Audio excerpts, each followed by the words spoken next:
अहम खबर यह कि अफगानिस्तान में नया संविधान लागू करेगा तालिबान। तालिबान ने नए संविधान की तैयारी शुरू की। 2022 तक संविधान कमीशन बनाएगा तालिबान, यानी नया संविधान लागू करने की अफगानिस्तान में पूरी तरह से तैयारी की जा रही है। प्रोफेसर सुधीर हमारे साथ मौजूद हैं, सुधीर कुमार सिंह जी। सुधीर जी, किस तरह से आप देखते हैं, क्योंकि जब भारत और अमेरिका जैसे जिम्मेदार मुल्क मिलते हैं, आतंकवाद के खिलाफ एक तरह का माहौल बनता है, तो पाकिस्तान और चीन, और अब आप उसी में तालिबान को भी जोड़ लीजिए, बेचैनी तो बढ़ती है, लेकिन रशिया भी घबराता है।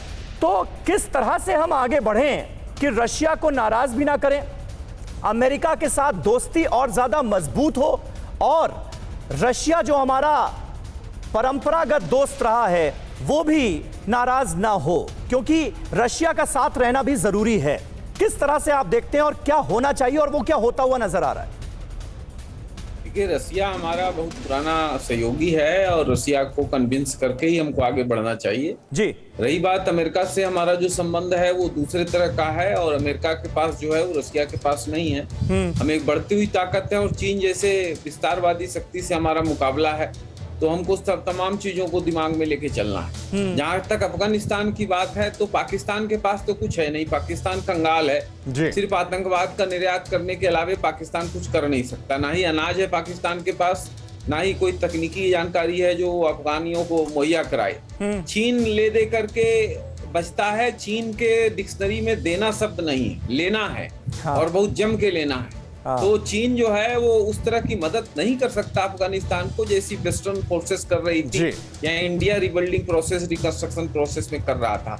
अब सवाल यह है कि आतंकियों को कमजोर जरूर करना है, लेकिन हमारा अफगानिस्तान पर एक जरूर ध्यान होना चाहिए कि अफगान जनता और तालिबान दोनों अलग अलग है। तालिबान हमारे खिलाफ हो सकता है, अफगानिस्तान के लोग हमारे साथ हैं। इस बात को सेंट्रल एस्पेक्ट बना के भारत को एक पॉलिसी बनानी चाहिए, और मुझे इस बात की खुशी है कि भारत सरकार इस दिशा में काम कर रही है। प्रोफेसर सुधीर, एक छोटा सा क्वेश्चन, क्योंकि आपने पॉलिसी को लेकर बात किया है, क्या मोदी जी की, तो प्रोफेसर सुधीर, क्या ऑकस में ना शामिल होना, क्योंकि वहां मिलिट्री एक्सरसाइज था, वो भारत की पॉलिसी को क्लियर करता है कि हम यूएस के साथ हैं, लेकिन उसके बावजूद हम अपने पुराने दोस्त रशिया का भी ख्याल रख रहे हैं, हम चाइना के साथ भी ट्रेड वॉर कर रहे हैं, हमें उनसे युद्ध नहीं करना है।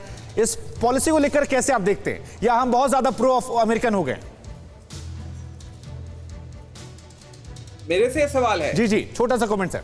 हाँ, ठीक है। देखिए, आकुश जो है वो अभी हम शामिल नहीं हुए हैं, ऐसा एक अभी कहना जल्दबाजी होगी, क्योंकि टेक्नोलॉजी ट्रांसफर हथियारों का होना है और अमेरिका से होना है, तो कहीं ना हमें मिलेगा जरूर आगे, तो हमको उस तरह से देखना है। लेकिन जो लार्जर कंटेक्स्ट है, चाइना को कंटेन करने का इंडो पैसिफिक में, उसमें हमारी सहमति है, इसलिए हमें इससे कोई दिक्कत नहीं। ठीक है। परवाह देश की, सोमवार से शुक्रवार रात 10 बजे TV9 भारतवर्ष पर।